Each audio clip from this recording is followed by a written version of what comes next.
Olá, sejam bem-vindos. Nesta análise, a gente vai mergulhar nesse universo complexo da verdade e da mentira nos dias de hoje, de um jeito bem claro e direto. Pois é, essa pergunta, que parece tão simples, é na verdade o ponto de partida de um dos problemas mais complicados da nossa era. Vamos começar a desembolar isso juntos. A gente ouve muito falar por aí em pós-verdade, né? A ideia de que estamos vivendo numa era da pós-verdade. Mas o que é que isso quer dizer na prática? Olha, o historiador Timothy Snyder traz um alerta bem forte sobre isso. Ele diz que quando a gente abre mão da verdade objetiva, o poder acaba indo para a mão de quem tem dinheiro e carisma para criar narrativas que parecem verdade, mesmo sem ser. Para ele, esse é um caminho bem perigoso. É importante a gente entender que a política da pós-verdade não é simplesmente rejeitar a verdade. É um pouco mais sutil que isso. É uma crise onde o apelo à emoção, àquilo que a gente sente e acredita, acaba pesando mais do que os fatos objetivos na hora de formar uma opinião. O que a gente vê é uma mudança bem profunda no jeito que a sociedade debate. A conversa deixa de ser "isso aqui é verdade" e passa a ser "por que a gente não consegue concordar que isso é verdade?". E essa rachadura, muitas vezes, é alimentada por uma perda de confiança em instituições que eram referência, como o governo e a mídia. Bom, para entender por que a gente é tão vulnerável a uma mentira, a gente precisa primeiro dar uma espiada em como o nosso próprio cérebro lida com a verdade. A neurociência mostra que toda a comunicação é, no fundo, um jogo de estratégia. De um lado tem o emissor, que manda um sinal. Pode ser verdade, pode ser mentira. Do outro tem o receptor, que precisa interpretar esse sinal. E aqui tem uma descoberta que é fascinante. Estudos do cérebro mostram que ele parece seguir o caminho de menor resistência, sabe? Mentir para conseguir uma vantagem pode ser mais fácil, neurologicamente falando. Já dizer a verdade, principalmente uma verdade que não é lá muito conveniente, exige um esforço mental de verdade, um controle cognitivo ativo.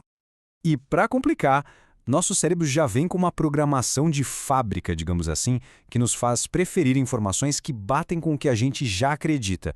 É o famoso viés de confirmação. É exatamente aqui que a tecnologia moderna entra com tudo. As redes sociais são, de certa forma, projetadas para explorar esses atalhos do nosso cérebro. Elas criam as tais bolhas de filtro e câmaras de eco, basicamente mostrando mais do mesmo, reforçando o que a gente já pensa e nos isolando de quem pensa diferente. Ok, agora vamos olhar para fora, para as forças externas que potencializam esses nossos vieses. Vamos focar em como a tecnologia virou uma arma poderosa nessa guerra pela informação. A estratégia mudou. Agora é sobre percepção. As redes sociais se tornaram o principal campo de batalha onde se luta para conquistar o apoio do público. E isso nos leva a um campo de batalha que a gente nem vê: o aprendizado de máquina adversário. Pensa assim, você ensina uma inteligência artificial a reconhecer gatos. Aí vem um adversário e cria uma imagem que para nós parece um cachorro, mas que engana a IA, fazendo ela jurar que aquilo é um gato. É basicamente a arte de enganar sistemas inteligentes. Um dos métodos mais sorrateiros é o envenenamento de dados.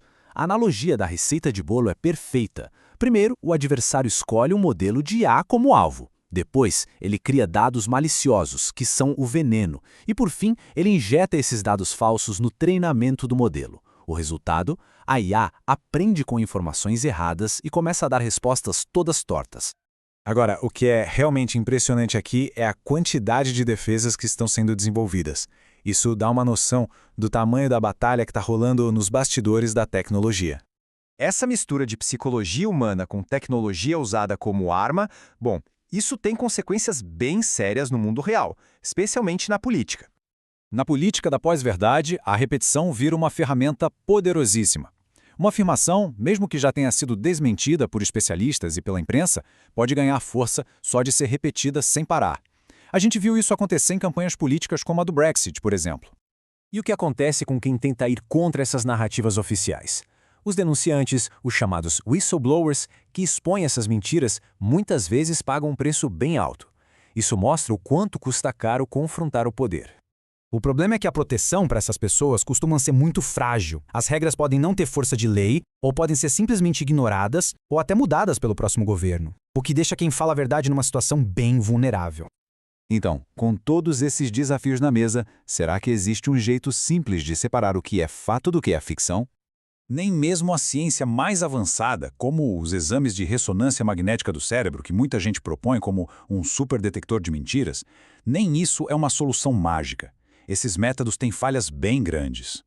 O problema fundamental é esse. A detecção de mentiras é um jogo de gato e rato. Assim que surge um novo método, as pessoas já começam a procurar jeitos de burlar o sistema. E no final, a gente volta para uma questão que é crucial, não só para a sociedade, mas para cada um de nós.